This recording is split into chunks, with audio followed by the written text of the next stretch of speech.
Bueno, parece que estamos al aire. Les quiero dar la más cordial bienvenida a este nuevo Cineforo en el marco de la 12ª muestra de cine internacional Memoria, Verdad, Justicia. Quiero aprovechar para agradecer nuevamente a nuestros donantes en apoyo a esa muestra, que es la Embajada de Suiza en Guatemala, que es la Asociación JOTAI Juntas Actuando Guatemala y la Asociación ISCA en Alemania. También agradecer muchísimo el hecho de que nos apoyan varios medios independientes de Guatemala en la retransmisión de ese cineforo que es Prensa Comunitaria, que es Plaza Pública, Ruda, No Ficción, Factor 4, la revista cultural Azuacán, que es Quórum, La Cuerda y Voces de Mujeres. Bienvenidos a este cineforo. Esos cineforos son sumamente importantes, una parte importante de la muestra. Y hoy vamos a platicar sobre una película que se llama La Opción Cero. La película está disponible desde las 8 de la mañana en Guatemala hasta medianoche, así que aprovechen para mirar esta película tan impresionante y a la vez tan importante para entender el fenómeno de la migración en Centroamérica. El tema principal de esa muestra se titula Territorios en el Corazón, y Centroamérica pues es un territorio marcado por diversos flujos migratorios. Son diariamente miles de personas que salen sobre todo de Honduras, de Guatemala, de El Salvador, también de Nicaragua hacia los Estados Unidos. Y por otro lado tenemos mucha migración de nicaragüenses hacia Costa Rica, y nuestra mirada prácticamente siempre está marcada hacia el norte y poco sabemos de lo que está pasando más al sur de Centroamérica, por donde pasan muchísimos migrantes que vienen del Caribe, de Cuba, de Haití, de Venezuela, por supuesto, pero también de otros países de más lejos, que son migrantes de los países africanos e incluso de países como Ecuador, Chile, etc. Entonces Centroamérica siempre ha sido un corredor para los migrantes para llegar a los Estados Unidos, y la migración en su totalidad es parte de la realidad centroamericana, no solo desde las grandes caravanas que muy mediáticamente conocimos en los últimos 2, 3 años, sino siempre ha estado, digamos, presente, y no solo desde las guerras, digamos, que hubo en Centroamérica, sino está prácticamente en la DNA de nuestros países. Y de alguna manera la muestra de cine en Guatemala hemos tomado ese tema, hemos presentado películas, y hoy me recordé que hace unos años tuvimos un enfoque temático que se llamaba Crisis y Migración, donde pasamos películas como La Corta Vida de José Antonio Gutiérrez. José Antonio Gutiérrez, un niño que nació en las calles de Guatemala, huérfano, fue acogido por una casa de apoyo, la Casa Alianza. Se fue de muy chiquito a Estados Unidos por esa ruta migratoria en México por el tren de la muerte, y que finalmente se integró como joven al ejército norteamericano y fue el primer soldado caído en Irak, incluso por fuego propio, ¿verdad? Fue muy impresionante esta película. Pasamos Balseros, una película cubana que habla de la primera ola migratoria en los 90, después de la crisis de Habana a Miami. Vimos una película que se llama Último Tren a Casa, que visualiza la migración interna en China. Más tarde vimos la película Nacidos en Siria, sobre la migración desde Siria hacia Europa. Y también tuvimos programados mi película que filmé en la frontera sur, Asalto al Sueño. Hoy tenemos nuevamente una película en nuestro programa que visualiza la migración y tenemos la suerte de contar con su director, que es Marcel Beltrán. Estamos muy contentos, Marcel, que estás hoy con nosotros y queremos darle las gracias por acompañarnos esta noche y te damos la más cordial bienvenida a Guatemala a esa muestra. Muchas gracias, Juli. La suerte es mía. Es un gusto estar contigo compartiendo acá. Y bueno, muy contento porque la película pues, pueda compartirse en Guatemala, ¿no? Yo creo que es muy Ujú, importante que, que películas como estas se vean, ¿no? ujú. Sí, gracias, Marcel. Digamos, no hemos tenido mucha oportunidad de hablar y de conocernos. Tampoco no quise presentarte a través de un copy-paste de datos que encuentro en Internet. En ese sentido, me gustaría que tal vez un poco nos hablas de ti, Marcel, digamos, cómo te acercaste al cine en general y cuáles historias has podido compartir al mundo hasta antes de esa película que hemos visto. Tal vez nos compartes un poco Ujú. tu Sí, bueno, formación, crecimiento. sí. Es interesante, fíjate, antes te comentaba que comencé, que hace muy poquito estuve en Cuba, ¿no? Hace poco estuve en La Habana, después de 2 años sin regresar. Eh, y en ese periodo, que fueron 2 semanas, fue un viaje muy rápido. eh, Hice algo que fue saltar sobre el librero y empezar a hacer una selección de libros, ¿no? Ujú, Eh, Algo que fue hasta cierto punto un viaje personal muy rápido porque, bueno, decidí con qué libro te quedas, qué libro no vas a regresar, es como hacer una lectura rápida en cierto modo y ahí encontré muchos papeles, ¿no? ujú, Dentro de esos papeles, el recuerdo de cómo comencé vamos a decir, eso que se llama carrera, ¿no? Yo no lo ujú, siento así, yo no lo siento como una carrera en ningún sentido, ¿no? Ni literal ni metafórico.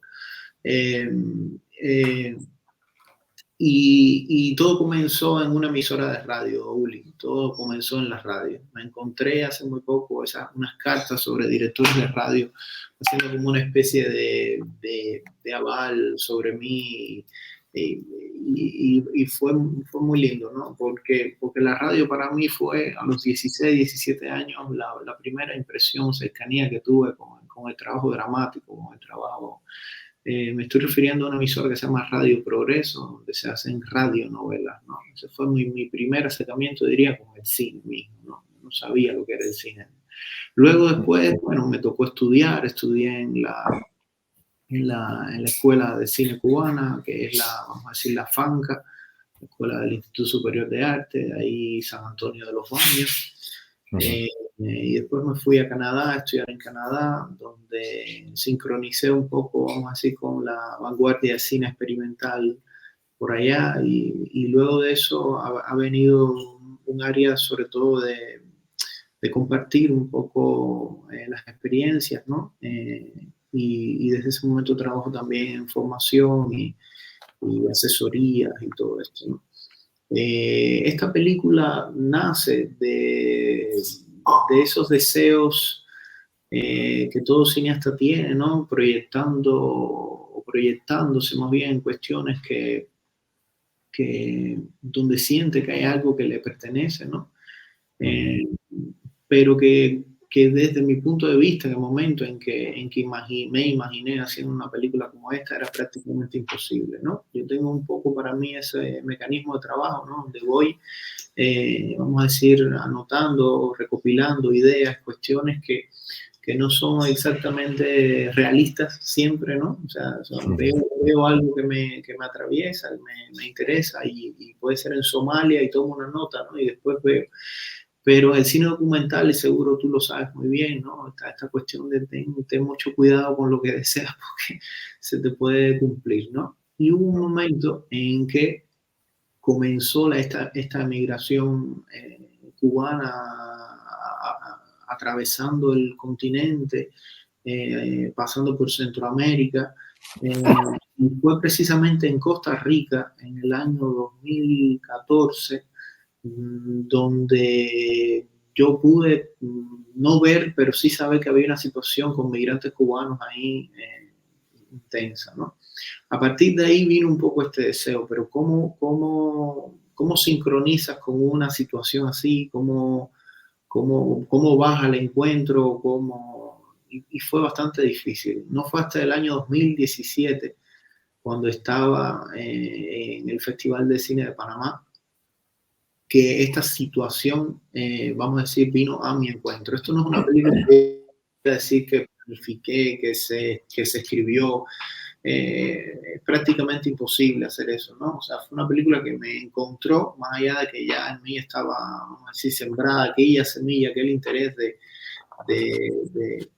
sobre este tema, yo diría, en trabajar este tema de la migración cubana desde esta otra perspectiva. Tú citabas Balseros, ¿no? Balseros, que es una película producida, si no me equivoco, por Televisión Española y que sobre todo retrata muy bien el tema de la migración cubana hacia los Estados Unidos por mar, ¿no?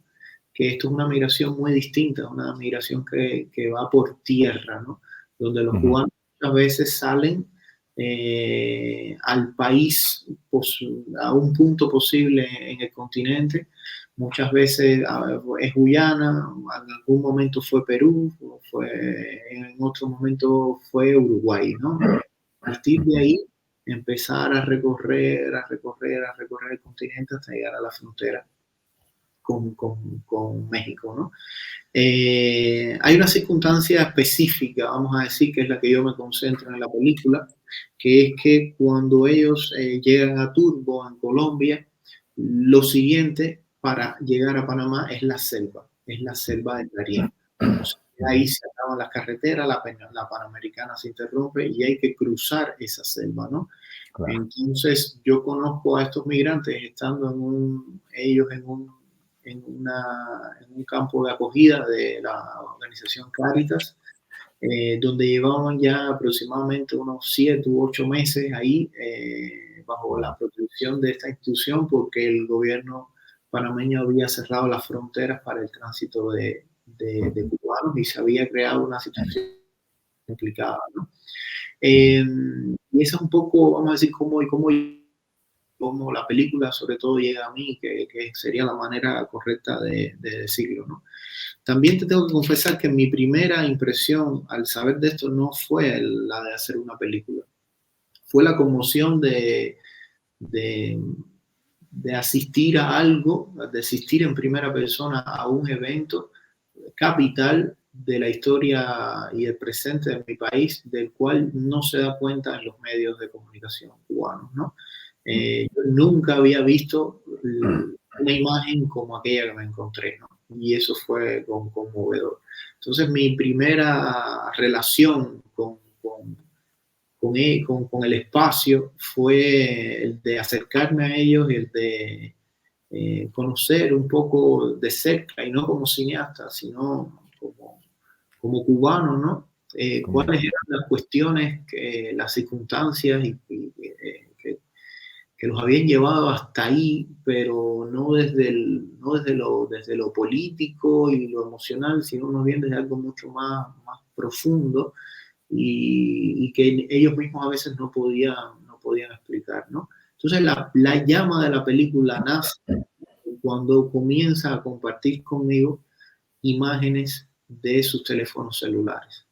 O sea, cuando ellos yo empiezo a ser testigo de que muchos habían no solamente filmado el recorrido, sino de que el Facebook de cada uno de ellos era también un testimonio de recorrido, porque no solamente eran grabaciones, y esto ya me empezó a interesar como cineasta, sino que eran transmisiones en vivo de la travesía, ¿no? Que es como otra categoría, vamos a decir, de esta imagen precaria, ¿no? Y comentábamos tú y yo antes de este encuentro, ¿no? Sobre el asunto este de no estar preparado y al mismo tiempo acudir al encuentro de una película así con medios muy básicos, ¿no?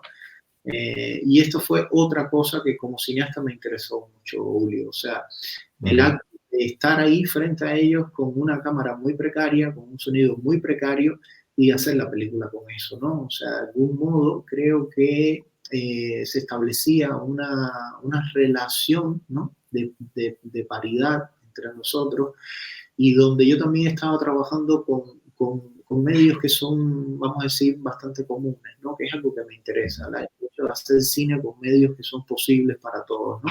Esto es una película que quizás, no sé, filmada una estructura más grande, ya hubiese comprometido otras cuestiones, ¿no? Por poner Ujú. un ejemplo muy básico, una película en 4K, 6K, 8K, con 10 personas trabajando, es otro tipo de película, ¿no? La mirada cambia absolutamente.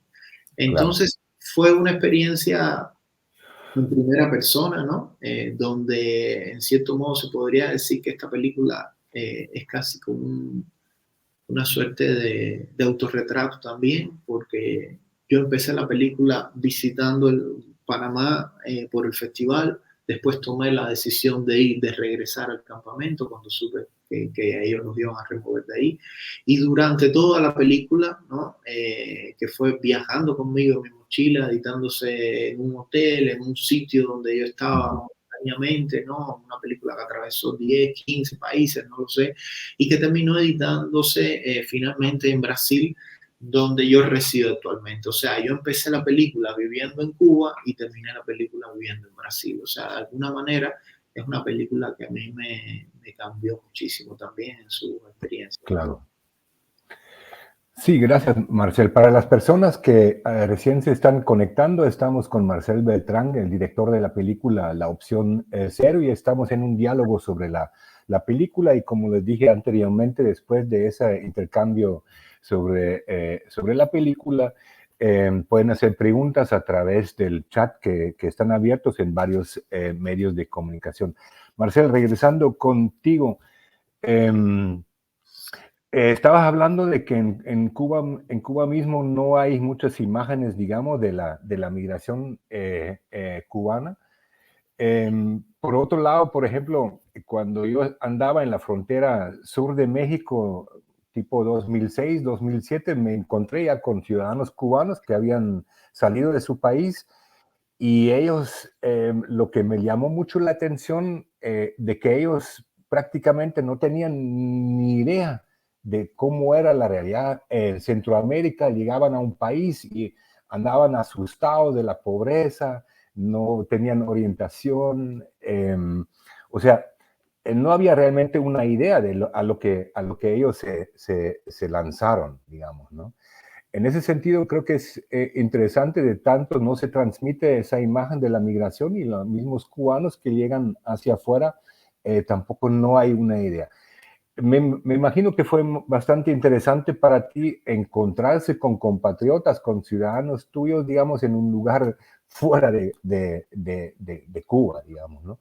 Y en ese sentido, digamos, ¿cómo se instaló esta relación entre cineasta y migrante? Porque, como hablamos anteriormente, la relación entre cineasta y migrante es bastante complejo. Uno no tiene una idea fija, digamos, de cómo empezar esta película con la migración. La migración casi en este momento no tiene ni principio ni final, no se puede escoger protagonistas, no hay un plan para un rodaje. Entonces, cuéntame un poco de ese proceso, de cómo te ibas relacionando, cómo me recuerdo que al principio hay una frase de una compañera ahí que dice: deberías hacer una película por lo que pasamos, digamos, ¿no? Entonces, estando en Panamá y no conociendo en realidad el Darién entre Colombia y Panamá, eh, ¿cómo empezaste a pensar en la película, construirla, digamos, en tu mente? ¿Cómo podría ser? Eso sí me interesaría saber, Marcel. Sí, todo eso sucedió después, Julio. Como bien dices, no, son películas que no pueden planificarse, no hay ninguna manera de anticiparse a lo que va a suceder.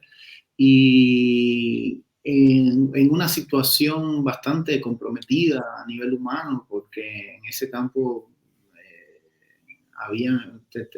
teníamos embarazadas, personas mayores, enfermas. Entonces ya en esa situación además ellos se dirigían a mí, me preguntaban qué pensaba yo que iba a suceder y yo francamente no tenía una respuesta. Yo Sí, pues. tampoco sabía lo que iba a suceder, ¿no? Ujú. Eso que tú comentabas vamos a decir, de la inocencia, ¿no? En el buen sentido del migrante cubano, tiene razones también que son de carácter histórico, ¿no?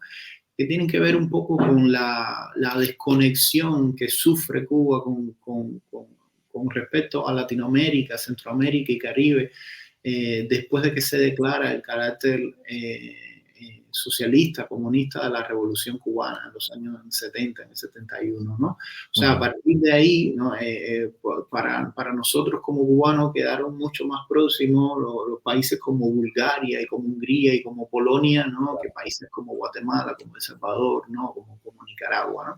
Entonces, efectivamente, ¿no? Yo creo que en eso, que es un paquete además ideológico, donde de pronto empezamos a ver junto a José Martí, a Carlos Marx, ¿no? Y había que explicarnos quién era Carlos Marx muy bien, pues yo creo que empezamos a perder ese terreno, ¿no? La Casa de las Américas, yo creo que la Escuela Internacional de Cine y Televisión, la de San Antonio de los Baños, han hecho muchísimo por integrar, pero no a nivel de, vamos a decir, de pueblo, ¿no? De la vida que el pueblo vive, sino yo diría que en el sector más intelectual, que sí tiene una conciencia plena del continente, de lo que pasa culturalmente en nuestros países, ¿no? Y lo otro tiene que ver muchísimo con que los migrantes que suelen llegar, los migrantes cubanos que suelen llegar a los Estados Unidos, ¿no? Por lo general hacen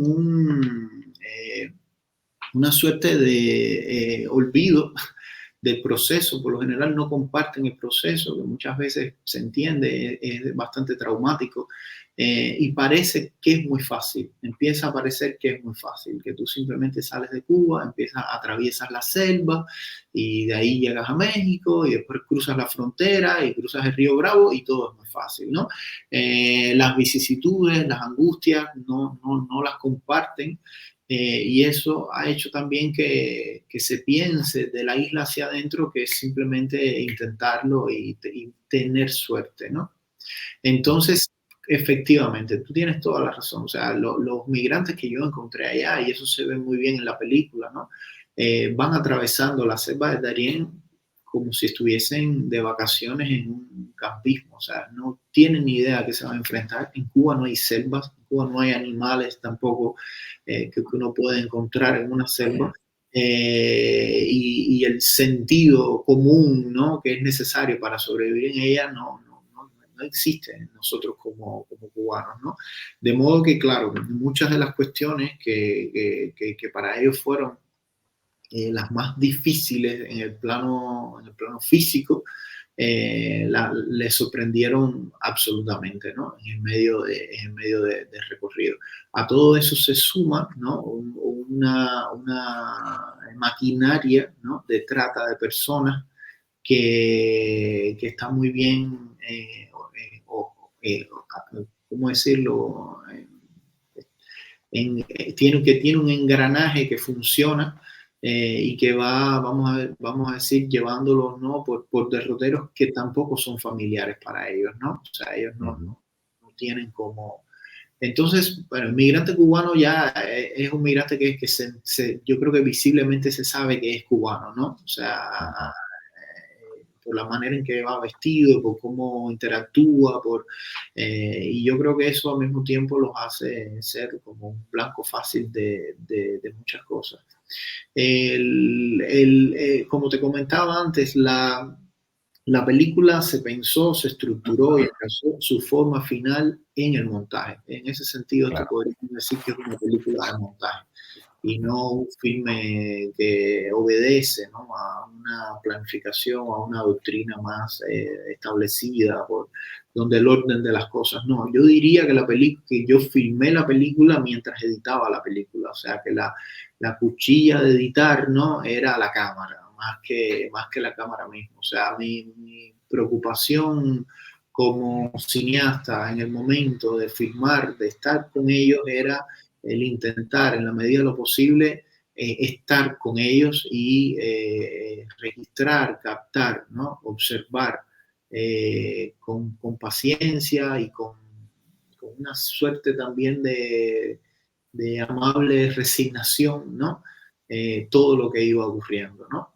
Con una cuestión que está clara también en la película, que es que yo, aunque estaba con ellos ahí como migrante, yo no era un migrante, ¿no? O sea, yo no estaba ilegal en Panamá, y eso también me ponía a mí en otro sitio porque tampoco podía ser yo detectado por las autoridades entonces del campamento dentro de Panamá. Entonces, en ese juego, ¿no? Yo creo que era que fue muy importante la protección que yo tuve de ellos, ¿no? Ahí empieza todo.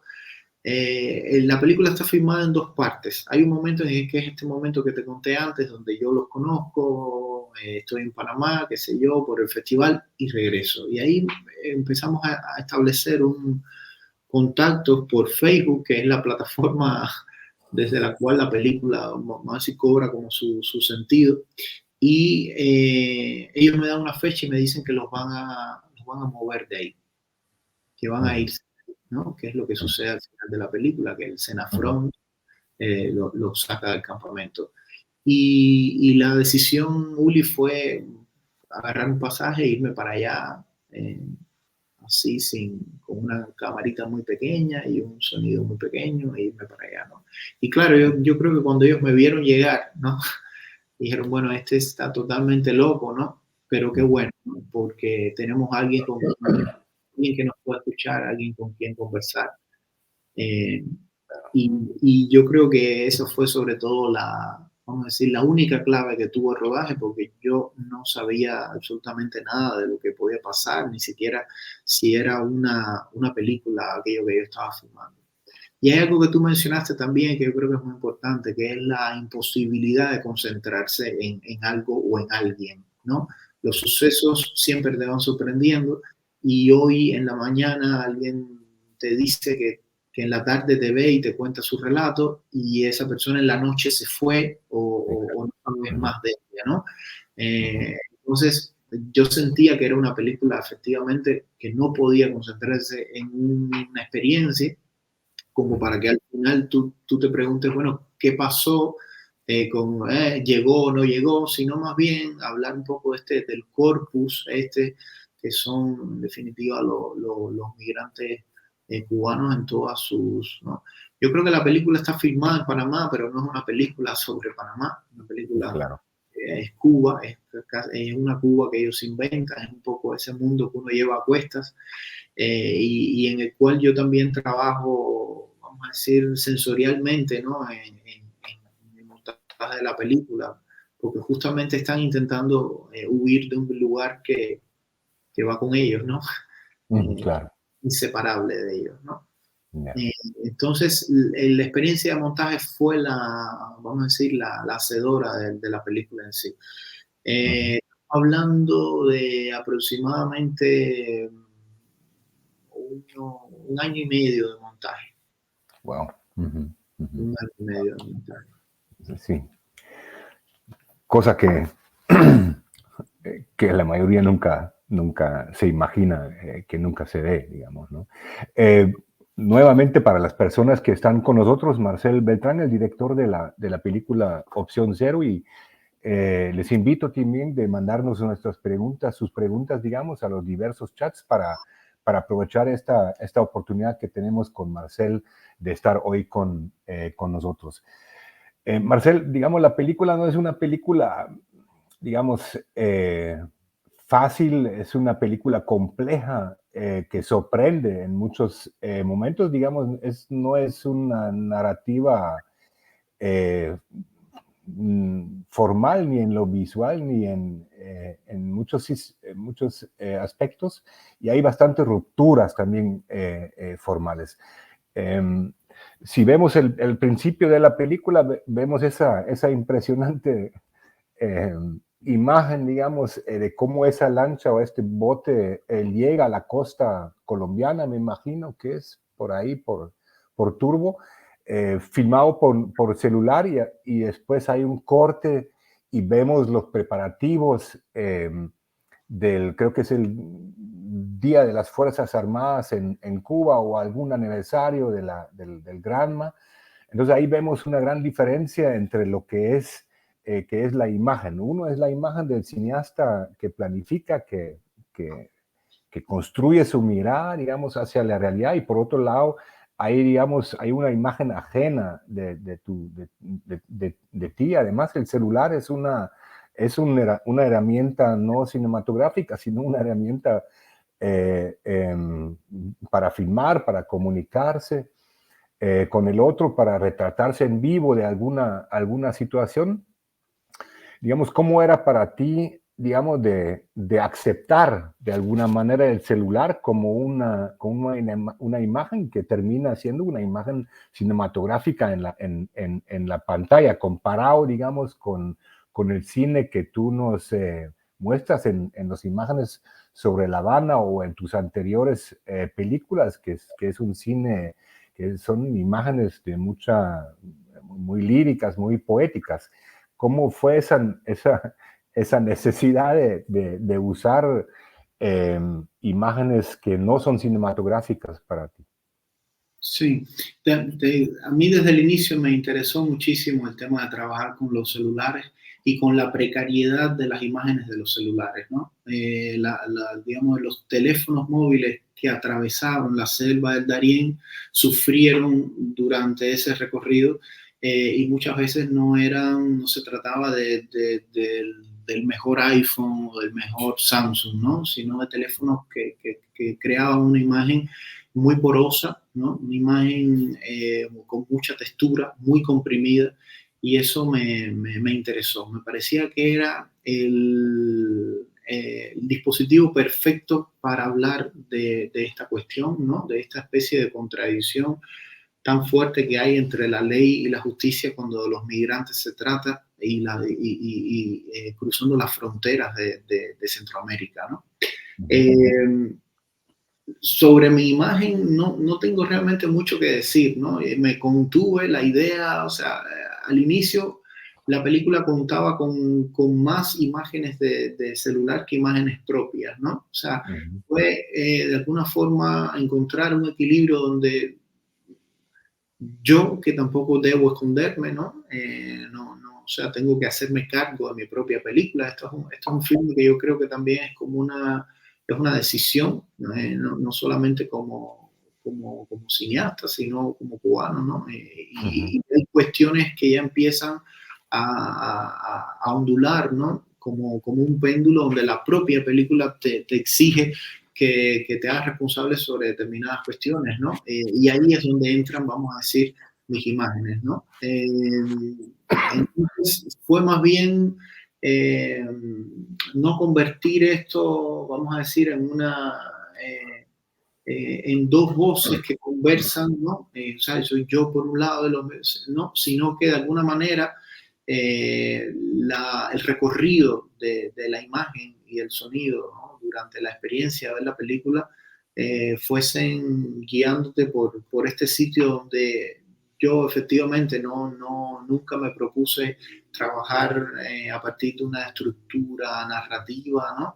Sino quizás más a partir de territorios, a partir de cuadros, ¿no? La película está estructurada como si fuese un diario, pero un diario al cual le faltan páginas, ¿no? Y esas páginas son los días en que yo no filmé. O sea, de pronto está el día 17 de abril y después está el día 21 de abril y entre eso yo no sé qué pasó. Y esas ausencias, ¿no? Esas páginas en blanco, yo creo que son muy importantes para comprender lo que no podemos comprender de estos procesos, ¿no? Yo no podía hacer en ningún sentido una película que diera cuenta de un todo, ¿no? ¿No? Claro. Sino que creara estos. Y la otra cuestión que conversamos mucho, ¿no? Es que a nivel conceptual debía ser también una película que fuese como una especie de diente de perro, de un meteorito, ¿no? que es algo que cuando tú lo ves de lejos es bello, pero cuando te acercas hiere, ¿no? Tiene puntas, ¿no? Yo siempre le decía a mis colaboradores, ¿no? El sonidista, Paula, le decía, bueno, cuando la película esté terminada, ¿no? Y esté bien y hagamos todo el montaje y tengamos todo como queremos, como cineasta que sea, imagínense que agarramos esa película y la tiramos al piso y esos fragmentos que han quedado son la película, ¿no? Yo creía que la película debía ser así, una película que no trabajar así sobre el canon de lo bello, sobre el canon del disfrute, sino de vivir una experiencia que es angustiante, ¿no? Que es angustiante.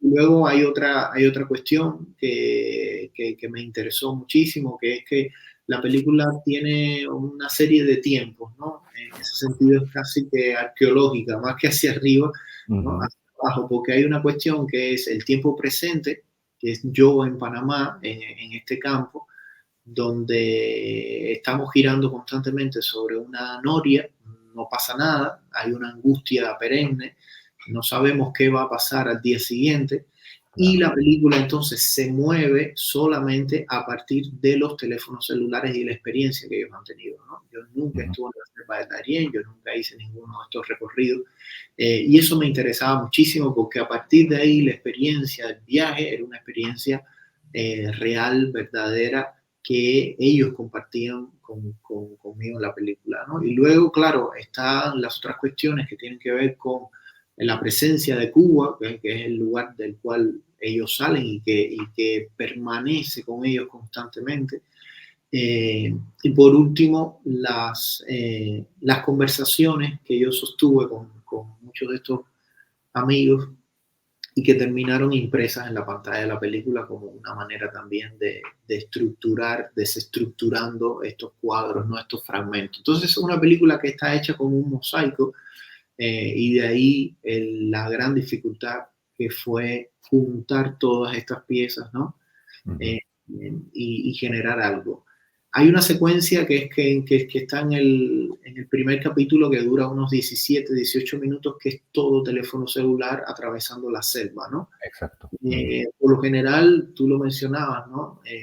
Cuando yo voy, ¿no? En la experiencia de cruzar la selva, uno no va filmando exactamente, ¿no? Uno va más bien haciendo un registro, que son dos cosas distintas, ¿no?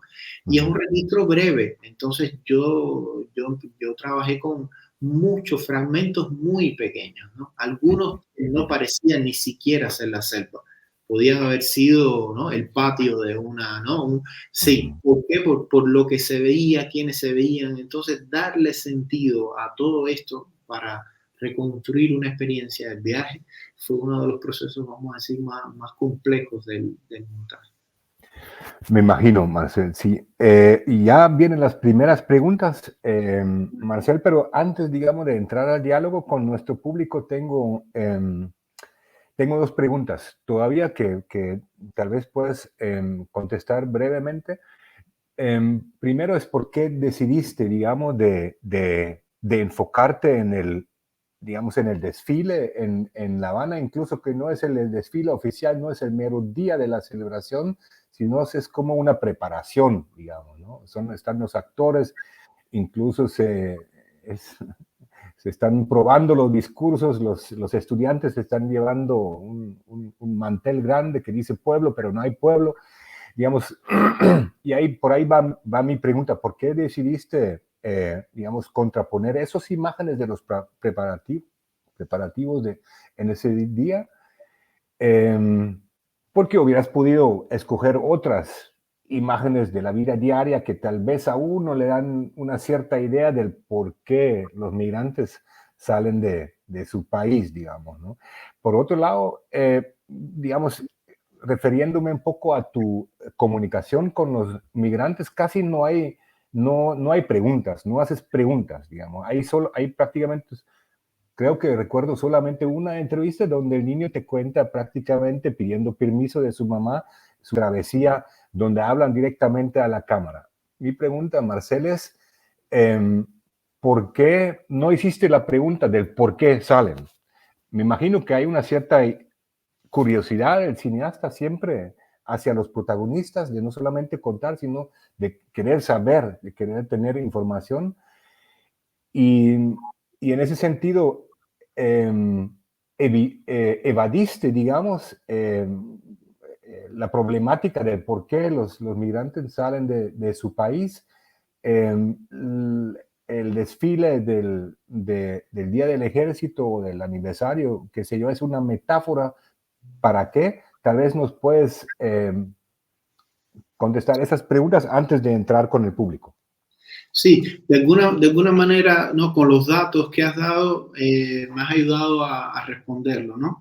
La respuesta no está en la película porque no tiene una sola respuesta, o sea, es una por cada uno de ellos. Entonces no es posible, o no hubiera sido una operación inteligente dentro del armado de la película el incluir una pregunta específica a alguien donde da sus razones de por qué sale de Cuba, ¿no? Eso no es en singular. Yo creo que esta película es una película en plural, ¿no? Donde todos de alguna manera están obligados a cantar en un coro. Y no sé si no, hay algo que fue muy conmovedor para mí, que es la cuestión de que en la película todos hablan en tercera persona. Cuando ellos se refieren a sí mismos, dicen nosotros. Nosotros salimos de Cuba. Entonces, de alguna manera esa voz se pierde, ¿no? La voz singular se pierde durante esta travesía. Las razones por las cuales se sale de Cuba son disímiles, entonces, ¿no? Es una de las grandes dificultades que tiene la comprensión del fenómeno migratorio en su sentido más profundo, en el caso específico cubano, ¿no? Si nosotros hablásemos de Siria o hablásemos de Afganistán o en este momento de Ucrania, queda muy claro para todo el mundo, no hay por qué explicar, ¿no? En el caso de Cuba no es así, no es tan sencillo, ¿no? Por supuesto hay migrantes políticos, hay migrantes económicos, hay migrantes que tienen otras cuestiones como quieren estudiar en otro lugar o quieren, en fin, o unirse con sus familias, que es algo Claro. que es la motivación para muchos de ellos, ¿no? No veo a mi madre hace 20 años, no veo a mi hijo hace 20 años, y no hay ninguna manera, no hay relaciones diplomáticas entre ambos países, solamente haciendo esto. Y es muy importante entender la cuestión de las razones familiares, porque el migrante cubano es por lo general un migrante que viaja con dinero, que sale de Cuba con dinero, ¿no? Y que ese viaje está financiado por su familia en los Estados Unidos, que es capaz de pagar lo que sea para que lleguen sanos y salvos, ¿no? Entonces, en ese sentido, yo creo que la familia forma es muy importante para poder entender, sí, ese sistema, ¿no? La película, en el sentido, respondiendo a tu pregunta sobre la Plaza de la Revolución, yo creo que es también, eh, como antes dibujaba ahí en la respuesta, ¿no? Es también mi experiencia del tiempo haciendo la película, ¿no? Un desfile de esa naturaleza no es un desfile que tú decidas filmar, es otra oportunidad de filmar, ¿no? Entonces, durante el rodaje de la película, se propició filmar este ensayo y en ese momento ese ensayo no era algo que estaba directamente asociado a la película, ¿no? Ah, ok. Como muchas cosas que están acá, te decía, ¿no? El gesto de montaje fue el que creó las relaciones, ¿no?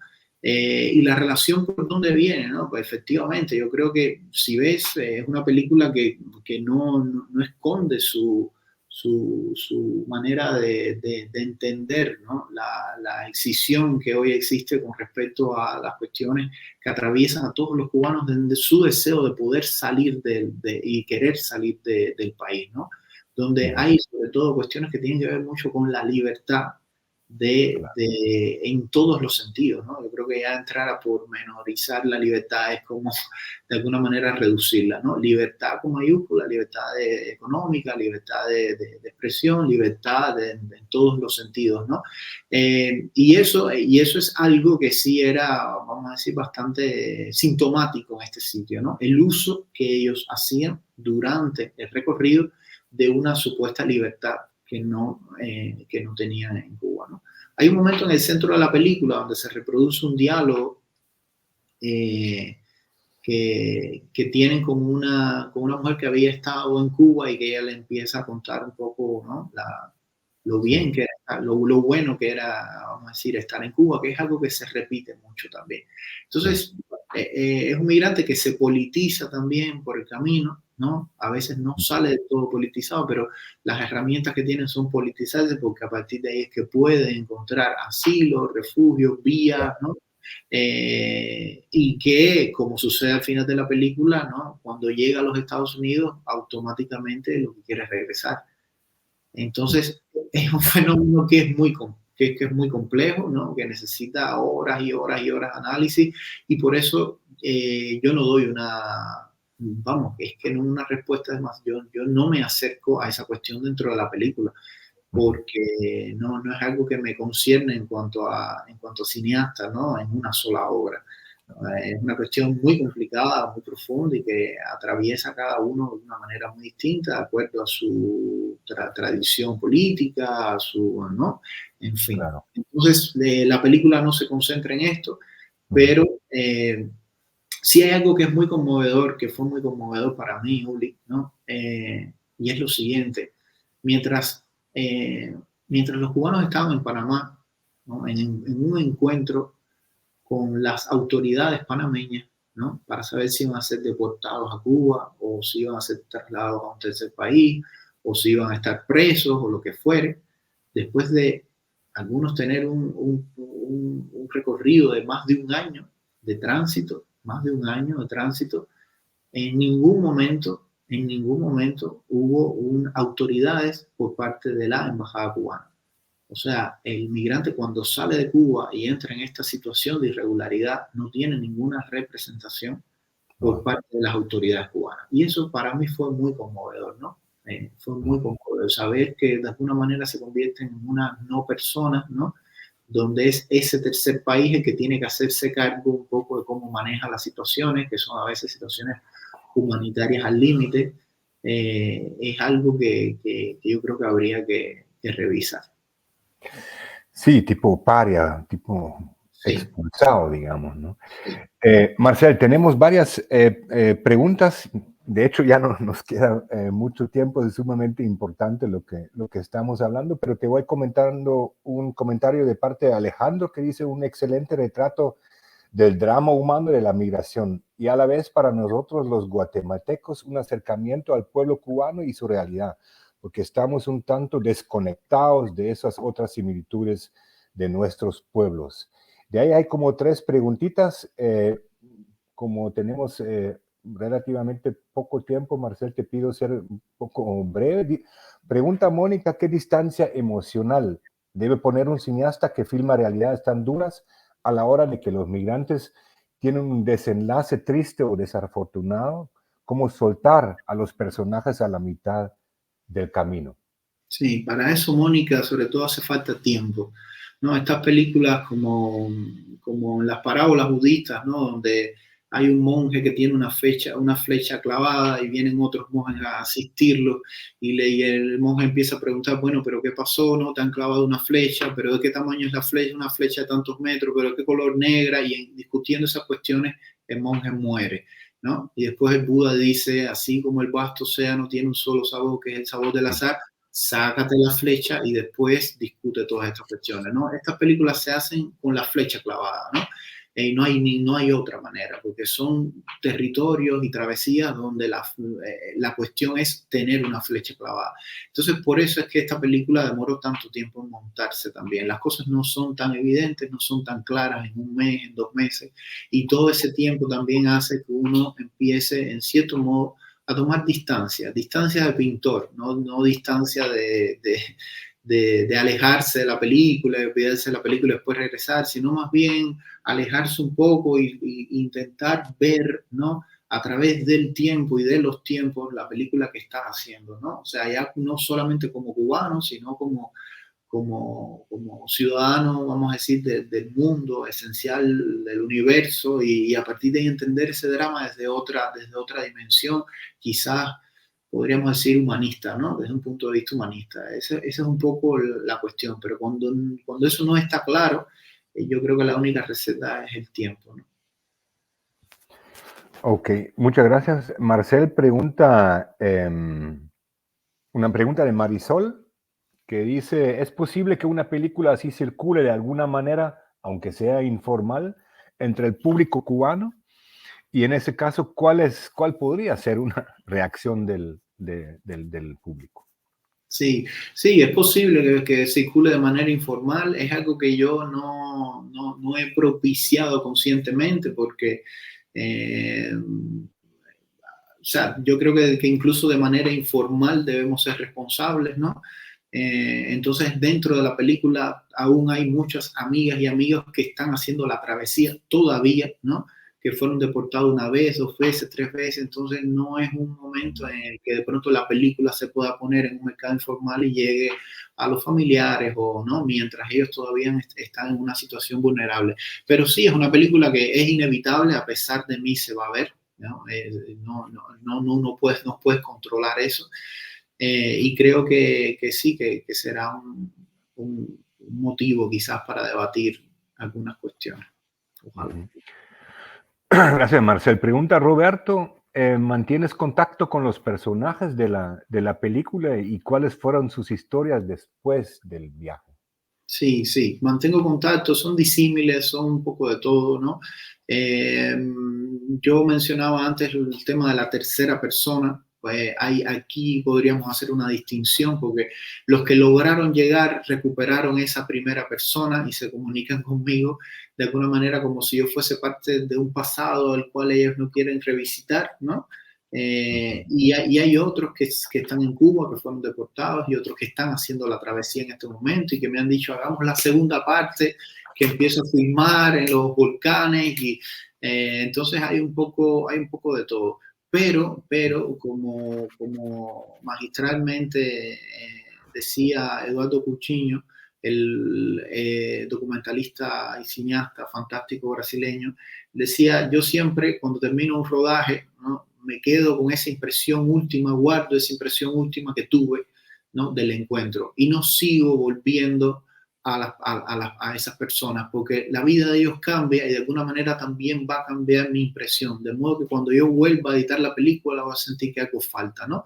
Entonces me cuidé también de eso, ¿no? De intentar trabajar con esa materia que de alguna manera fue la experiencia, la convivencia de nosotros todos durante ese instante de tiempo, y la película no intenta ir más allá, no intenta construir un después, ni victorioso, ni derrotista, ni nada, sino simplemente concentrarse en lo que fuimos en esos momentos, ¿no?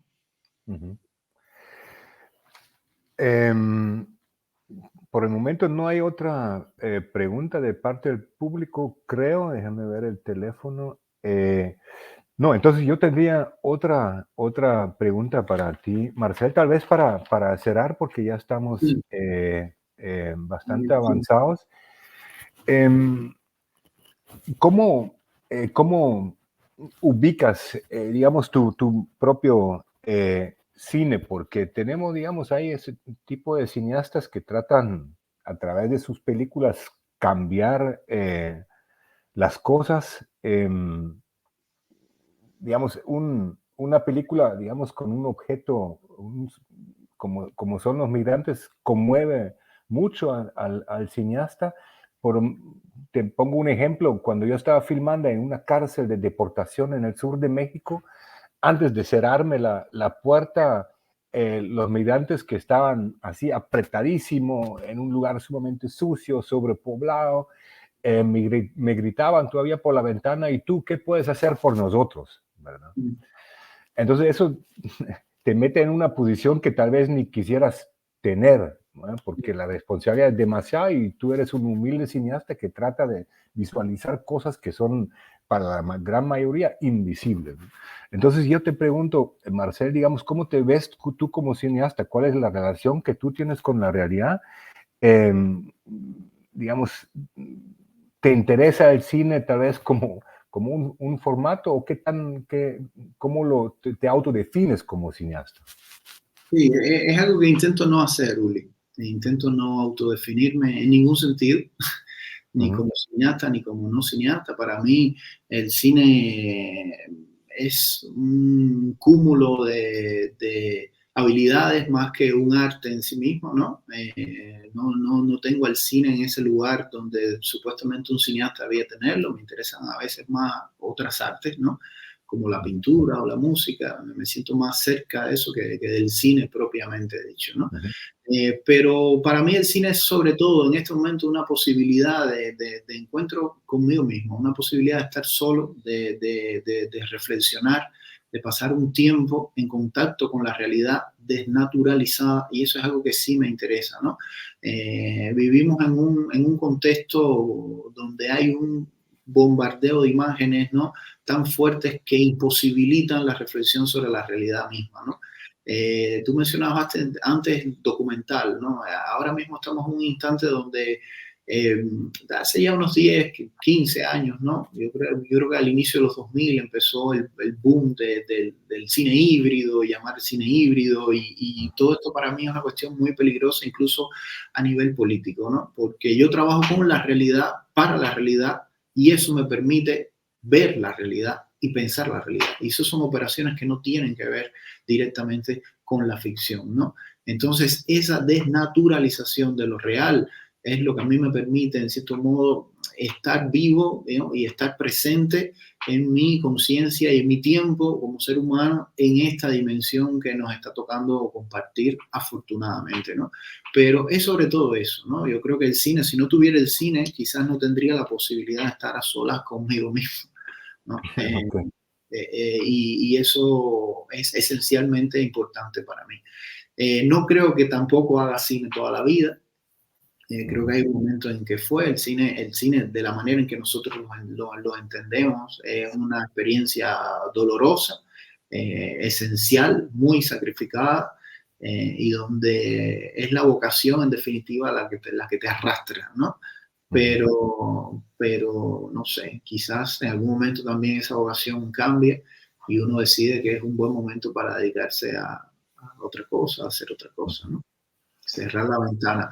Amo mi profesión, no quiero con esto dar a entender como que no, pero en cierto modo, ¿no? El cine para mí no es la salvación ni la solución, ni mucho menos. Creo que es otra herramienta de reflexión social y desafortunadamente eso es lo que veo que cada vez tenemos menos, ¿no?